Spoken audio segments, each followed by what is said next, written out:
The European Data Center Association was created to provide European data center operators with a platform to network. Alex Rabbetts, Managing Director, joins me now to talk through what happened in 2018 and what the market can look forward in 2019. Alex, thanks a lot for talking to me. When we look into 2018, what have been the biggest achievements for the industry in Europe? So I think the industry in 2018, I think, has begun to consolidate again. It seems to go through a cycle about every 7 years of where you see companies rise, they come along, and then there's a lot of mergers, acquisitions, and it starts to consolidate again. I think really it's starting to mature once again, which is a good thing for the industry and a good thing for everybody else. Now, when we look into 2019, so building on all that, we look into 2019, we have a lot of things happening next year. We've got Brexit, we've got elections all over Europe. What sort of outlook do you see policy-wise for data centers? I think we're in for some challenging times. I don't think that in reality Brexit has been thought through at all in terms of data centres. I think that data security, data sovereignty are very much up in the air at the moment. I think that there are other things that are going to come out of Brexit that are going to be much more challenging, like how do you start to separate the data in something like Facebook or WhatsApp or something like that. I think there's just huge challenges coming out there.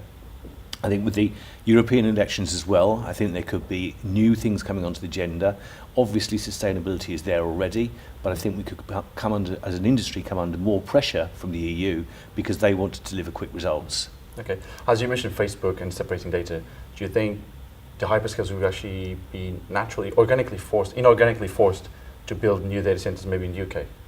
I think some of the hyperscalers will take space in the UK. I don't think they'll build in the UK because I don't think they'll see the UK as the biggest market. I think that they will just have to somehow find a way of separating that data because, you know, if Brexit is taken as it is intended, then, you know, we're going to have separate data, and I think that's probably disastrous, but I think it's what's going to happen. Especially when a cross-border data exchange needs to happen anyway. Absolutely, yeah. I mean, the European Commissioner today was talking about free flow of data, of non-personal data. And the whole point of that is cross-border flow of data between countries. But of course, that won't be able to happen between the UK and Europe. So, you know, again, has that been thought through? Probably not. Okay. And when it comes to the European Data Center Association, what are you guys doing to help with all this, plus all the other issues going on in Europe? So we have a really nice saying that we've had for a while, which is we say, you know, you're either at the table or you're on the menu. And it's taken us a while, but we are at the table. So we're in Brussels. Okay. So we're talking to the EU about various different things that they're looking at the moment. We have had some really quite big successes this year with them. So in particular, something like the emissions trading scheme, where we've managed to get an exemption in the latest version 4, for data centres that don't emit more than 2,500 megawatt hours of CO2 in a year. Then they'll be exempt from the emissions trading scheme. Now that's really beneficial to every data centre across Europe, regardless of where they are. How much money would that sort of save? It could be, for a smaller data centre operator, it could be anything between 20 and 30,000 euros a year. Okay. For a larger operator, it could be as much as €1 million a month. Okay, so it's a considerable amount. Absolutely. Yeah. Okay, and you're looking to 2019 more on a wider market overview. What do you expect to change next year?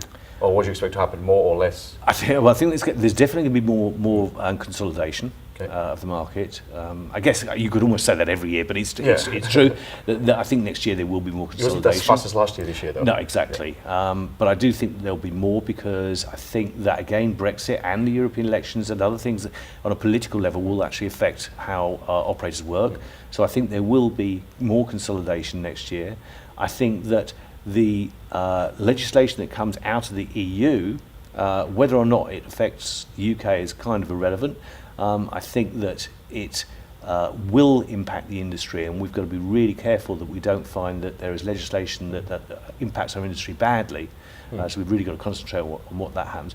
And I also think there is going to be a shift away from FLAP, okay. Or FLAP D as it was called this morning.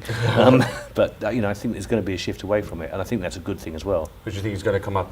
The Nordics? Yeah, I think the Nordics is definitely a developing area. I think that from a data center point of view, you know, we don't need to put non-critical data in the middle of capital cities. You know, nobody needs to put a cat like playing with a ball in the middle of London or Paris or Amsterdam or Frankfurt or Dublin. That can go up and it can go into the edge. But I think more importantly, I think that the FLAP or FLAP D has become overpopulated. It's a risk. It's no longer the place to be. It's almost the place not to be, because the risk, if any event was to happen in any of those cities, the impacts could be catastrophic. Whereas actually, most of the time, if legacy isn't a major issue, and even we're not talking about major legacy, but if legacy isn't a major issue, then actually going into somewhere like the Nordics is a really good thing to do, with lower costs, with lower risk. Flap is I'm not saying it's done, but it's certainly overhyped. It's overhyped, and people should now start to think, well, do I need to be in those cities? Is it a risk? Okay. And then last question, when it comes to UDCA, I understand you're there to help operators understand all the policies and what's going on. But do you think from what you've seen that operators understand the impact of things like Brexit or an election?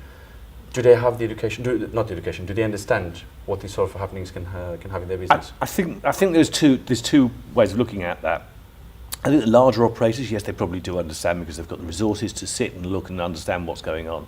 I think for smaller operators who are more looking at their day-to-day business, I don't think that necessarily they do have that understanding. But I think for smaller operators, for larger operators, for suppliers as well, who are members, who get some benefit out of what we do, I think that what we're offering them is a broad understanding of what's going on across Europe, that they can then go back to their NTAs, the National Trade Associations, and learn more about what's specific to their country. Okay, Alex, thanks all for talking to me. Don't forget you can follow Data Economy on Facebook, LinkedIn and Twitter, and also visit the website on www.data-economy.com.